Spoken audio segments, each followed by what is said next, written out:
I wanted to talk about some of the real life issues that are out there and problems that you'll encounter as a lender, things that happen to providers and doctors that could impact your lending and your lending strategy. One of the first things I always worry about is the dumb doctor deal, as we call them in the legal profession.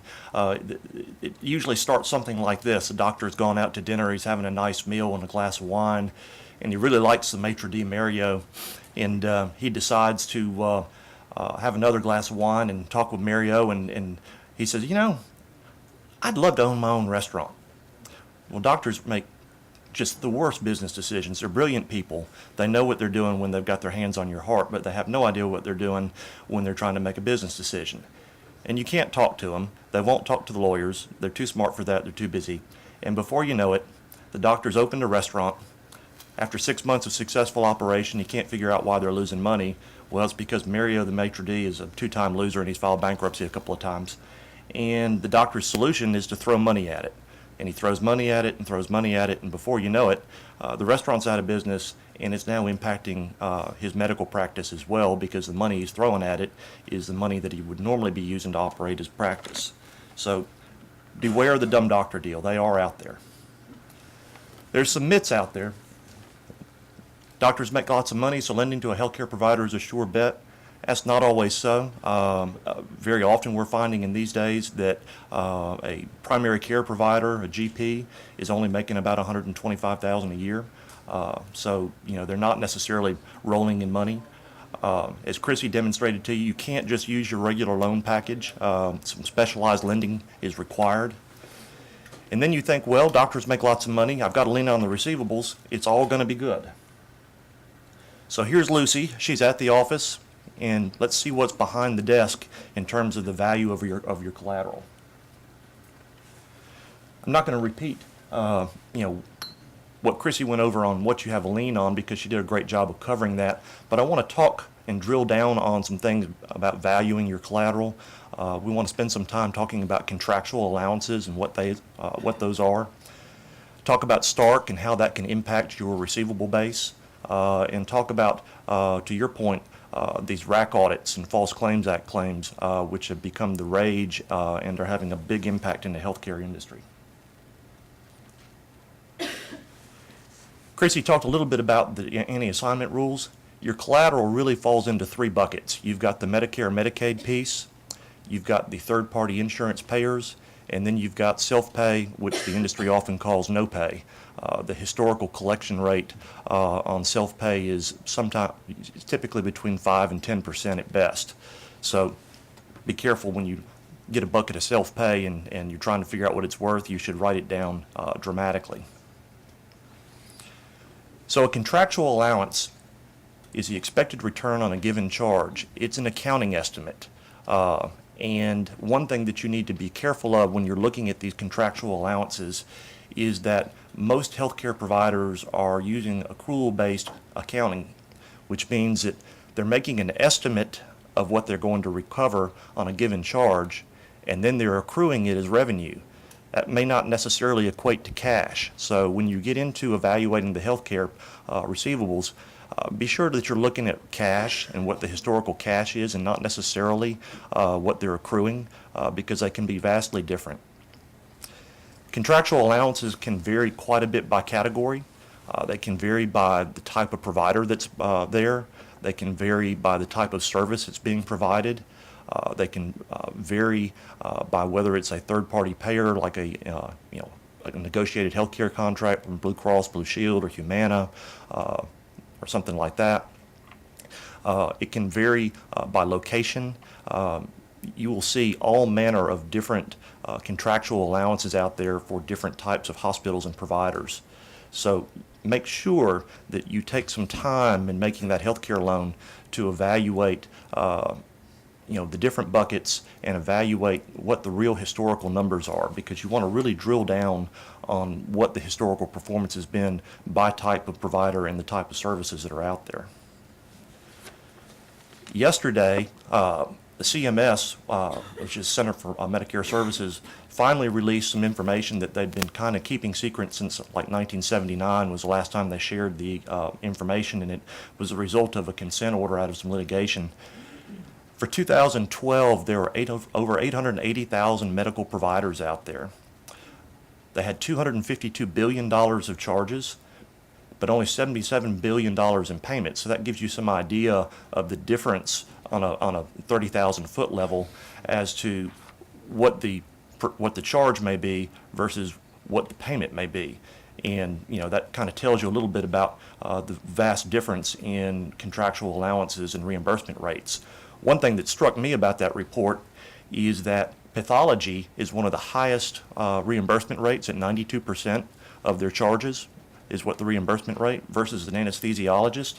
The reimbursement rate is at about 15% of the charge, which struck me as crazy.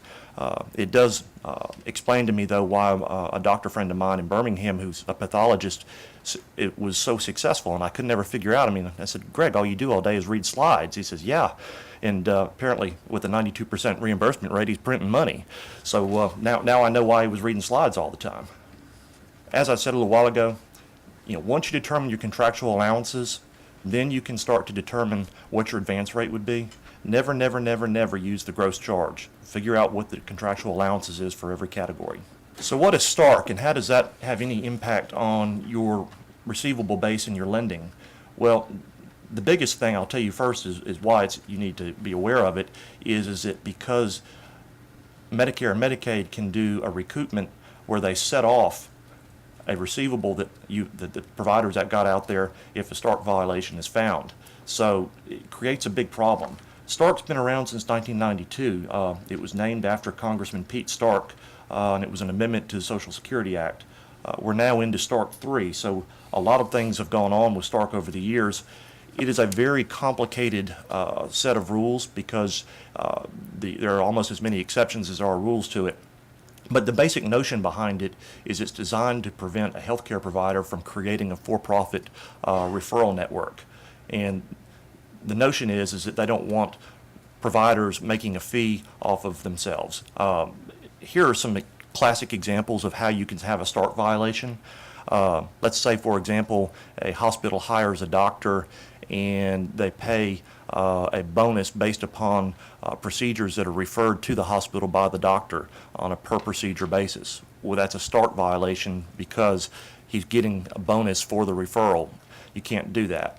Another classic example that you would think would be sort of a natural business model, take an orthopedic surgeon who has people that need physical therapy. Well, the orthopedic guy says, well, I'm going to open up my own physical therapy office and I'll just refer all my patients to my own PTs. You can't do that. The doctor can't own the physical therapy office because that's a Stark violation. Again, if you get caught in that, then there can be some pretty severe penalties. For example, there's disgorgement of the receivables. Can have a $15,000 per violation charge.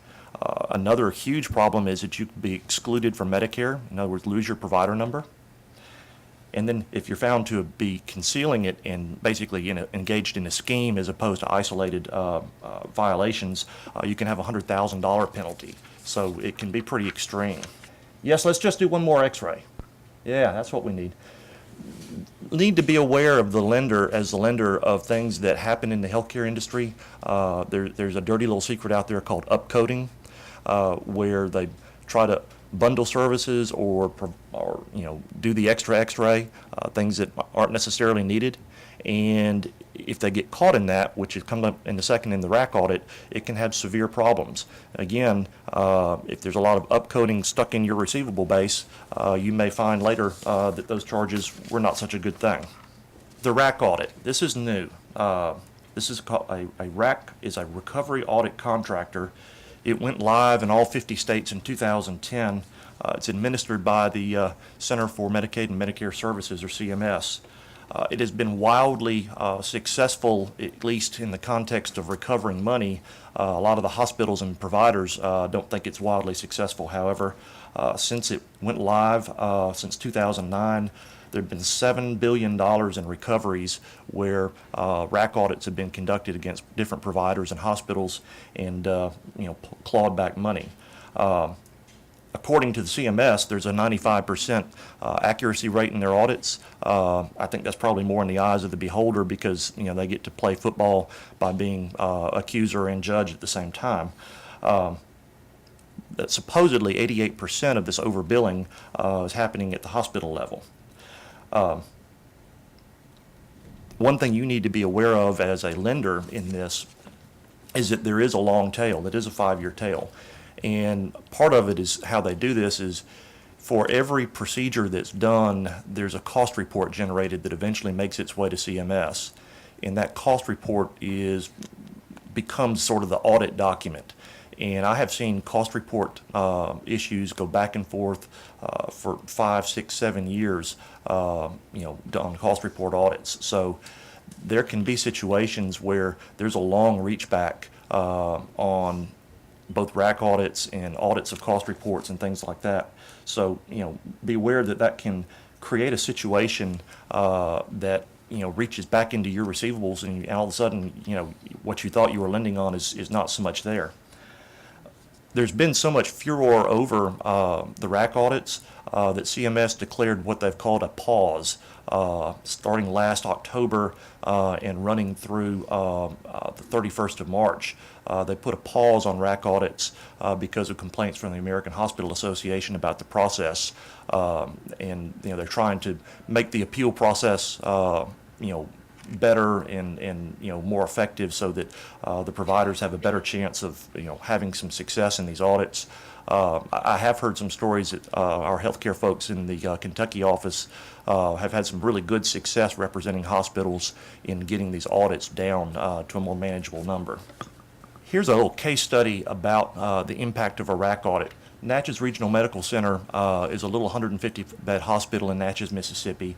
It's county-owned. It's been historically troubled. It is now in what I call a Chapter 18, in that they filed a Chapter 9 in 2009 that I was heavily involved in, and then have just now filed a second Chapter 9 a couple of weeks ago.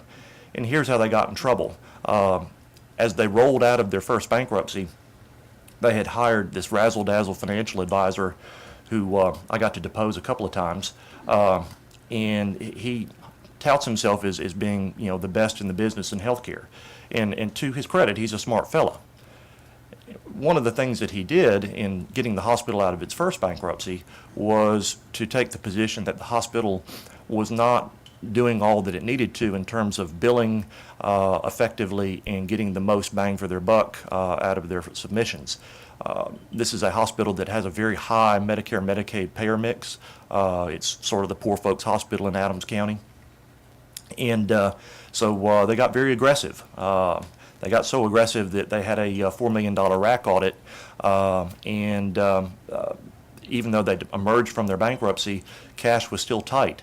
That $4 million RAC audit that they don't have the $4 million, has pushed them into their second Chapter 9. So, that's an example of how one of these RAC audits can come to play and have a real-life consequence. I want to talk a little bit about hospital and healthcare provider bankruptcies. You think, oh gosh, hospitals don't file bankruptcy. So far, just this year, there have been 7 different hospital failures that are either in bankruptcy or have closed their doors. So let's think a little bit about what happens when a bankruptcy is filed. As you know from Chrissy's talk, there is this thing about the anti-assignment rules. Well, number one, your cash collateral is what's in that control account that you've been sweeping money into. So as of the petition date, that's what you got to lean on, is the cash that's in that account. Now, if you've been doing the daily sweeps, you need to, as soon as you can, stop it, because if you sweep the next morning, right after the petition is filed, well, you just swept cash that wasn't yours, and you just violated the automatic stay. Very important when you get a healthcare case, whether it be at a doctor level, practice group, some sort of medical provider, that you get to your lawyer and you get a cash collateral agreement in place quickly so that you don't run into problems dealing with stay violations and sort of the tenuous problem that comes up where you have a lien in the receivables but not so much in the receivables. Now, one thing to bear in mind with all this too is that keep in mind the difference between the Medicaid receivable situation and a third-party payer situation. The traditional rules on cash collateral are going to apply with respect to the third-party payers, the Blue Cross, Blue Shield type of stuff, because that's fine to just have a straight lien on those receivables. Seems like these days every Chapter 11 is an asset sale. Nobody really reorganizes anymore. And so I wanted to take a little bit of time talking about some of the mechanics of a sale in bankruptcy. The provider number is oftentimes the most valuable thing that they have to sell. That provider number is what gets them in the gate to get the Medicare and Medicaid collection and to have ability to submit those charges. The law is fairly well settled, I think, at this point, that the provider number can be sold and can be assumed as an executory contract in an asset sale. The problem is that your buyer, obviously, when they're doing a 363 sale, they want to get an order that buys all the assets of the healthcare provider free and clear of all liens. That's not necessarily so easy to do with respect to the provider number because CMS is going to require that the buyer of that provider number agree to be liable for downstream liabilities. If there's a subsequent RAC audit, for example, if there's upcoding where there's clawbacks, things like that number going on, you'll see a situation where you can't, you got a court order that says it's free and clear of liens, and you bought it free and clear, but the provider number is sort of like the kid in the backyard who owns the football. He gets to be quarterback. Well, the government controls that provider number, and to get that sale done correctly, you're really going to have to negotiate on a case-by-case basis with the feds to make sure that you can, in fact, get that provider number. Now, your option is to buy, the bricks and mortar and the other assets of the debtor and apply for your own provider number. The problem with that is it can take 6 months or so to get that number, and in the meantime, what you really wanted was a provider number so that you get the patient base, and that turns into the receivable base. If you have 6 months that you're sitting there without a provider number, you're really cooked as a buyer. So it's a catchy little situation for you. A couple other things to keep in mind on these asset sales. If it's a state-owned or not-for-profit hospital, the rules may vary. For example, many states require that the asset be sold at auction. You can't just do a private sale. A good example of that is in the first Natchez Regional case. One of the things they wanted to do was do a private sale of the hospital, and then they found out that there's a Mississippi statute that requires that you put it out to bid, basically, and it's a wide open process, which scared off the buyer because they didn't want to deal with all of that as part of the situation. We're seeing more and more Chapter 9s be filed where you've got these county-owned hospitals. And one thing to keep in mind is that in Chapter 9, 363 of the code doesn't apply. So, doing an asset sale is not going to be free and clear of liens necessarily in a Chapter 9. Other things that you need to be aware of when you do one of these asset sales, we've talked a little bit about the provider number and that sort of thing, but another big issue in an asset sale is the certificates of need. The state determines how many beds a particular healthcare facility can have at any given time, and the idea is to provide some uniformity so that you've got the right number of beds for the right population base. I will tell you that certificate of need litigation is very cutthroat, it's very political, and it has nothing to do in many cases with serving, putting the hospital where the patients are. There are different rules in different states on how you can transfer a certificate of need. In Georgia, for example, you can do the sale and sell the certificate, and then within 30 days you have to register with the state, and the state will decide whether to approve the sale or not. In Alabama, for example, you can't just sell a CON. What you have to do is convey the CONs to a single purpose entity, and then your buyer does a merger with the single purpose entity, and that effectuates a transfer. That's the only way you can buy and sell them without applying for a brand new one. So it's going to vary quite a bit by state. I won't dig down on these others right now because we've kind of run over on time, but if you're involved in a healthcare sale, things like HIPAA, nuclear permits, antitrust, state regulations, you're going to have a whole gold mine of stuff to deal with and suffer through. Has anybody ever been to Birmingham and seen this big building on Highway 280? This is the Health South Digital Hospital. Construction started on it in 2001. In 2014, it's still not occupied. And this next series of my talk is dealing with be careful of the medical arts building or the medical office building. Everybody, I think, knows a little bit about Health South and its problems, and some of this is not typical to a lending situation, but it's demonstrative of what can happen with a special purpose building. Health South spent $400 million on the building before construction stopped. It was sold for $43 million in 2007. So big outlay of cash to build a specialized building that nobody wanted because there was no use for it. Community Health System from Daniel Corporation, and then set about moving their hospital from downtown Birmingham to this new facility. Then ensued a CON war. Brookwood Hospital was adamantly opposed to the transfer of Trinity's CONs to the new facility, and that then generated a 5-year fight that went to the Alabama Supreme Court and back twice, and then the 11th Circuit Court of Appeals, to finally get authority to transfer their certificates of need. So now Community Health Systems is putting in another $230 million, and they expect to open next year. So you've got a specialized hospital that's been sitting there substantially complete for 15 years that will finally open next year, $636 million later. So that's a grand scale of what can happen with a healthcare situation and these medical office buildings. On a smaller scale, anecdotally heard about a story a few weeks ago where they went to do a sale of a medical arts building, a doctor's office building in Dallas. Couldn't get the regulatory approvals because of some of the things that were going on there. The doctor group left. They walked away from it. Now the bank foreclosed on it, and they can't get it sold because it's a special purpose building that's got all kinds of cool whistles and bells for a doctor's practice, but it only works for a doctor's practice. They can't move it.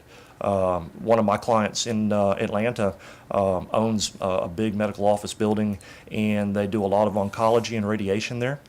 And if they ever had to sell that building, the only people they could sell it to is another oncology group because they've got tens of millions of dollars tied up in specialized equipment where the building had to be specially designed for that equipment, and it has no other use. So if you're going to make a healthcare loan on bricks and mortar, you need to be sensitive to, if I ever had to take this building back, what am I going to do with it? Because there's specialized buildings that have very special purposes. Another good example of a situation that I was involved in last year that had a negative impact on one of the local banks was a fight between DeKalb Medical and Northside Hospital. DeKalb owns a lot of property in and around the Atlanta office area, and they had given a 100-year ground lease to a doctor group in order to let them build a medical arts building. So they built this MOB, and everything's fine and dory. They're all good. The bank's got a mortgage on the ground lease, and the biggest tenant that doctor group puts into the building, the anchor tenant, is another oncology group. Well, we talked about provider numbers and all that a little while ago and how that can come back to bite you. One of the things that doctors are doing these days is they are letting their practices be bought by hospitals because the reimbursement rates tend to be better through the hospitals for the same services. Well, in January a year ago, the oncology group, which was the anchor tenant in this medical office building, was acquired by Northside Hospital. Well, problem with that is that there was a provision in the ground lease with DeKalb that said that you could not operate that building as a hospital. Where everybody says, well, wait a minute, they're not operating as a hospital. It's the same doctors that were there before. As one of my partners said when we were talking about it, even the fish in the fish tank stayed the same. Nothing changed. It's the same doctors providing the same services. Not so. When they were purchased, when the doctor group sold out, they changed their provider number, and they started providing provider-based services under some exceptions that are permitted under the healthcare laws, such that technically Northside Hospital was now operating as a hospital inside the four corners of that doctor's office. DeKalb was not happy, declared a default on the ground lease. Bank's now not happy because you got on that building alone, it was a $9 million loan, cross-collateralized with two other buildings, so it's $16 million out altogether. They're about to lose the anchor tenant in the building, and the building's going to go dark. There was a lot of hemming and hawing back and forth. We ended up filing a declaratory judgment action, and fortunately got it resolved by getting the doctor group to move out of the building, and our client is now just eating the rent temporarily until they can find a new tenant, but they're struggling to find one. So, those are examples of things that can happen with provider numbers and asset sales and doctors. So as you go through all that, beware.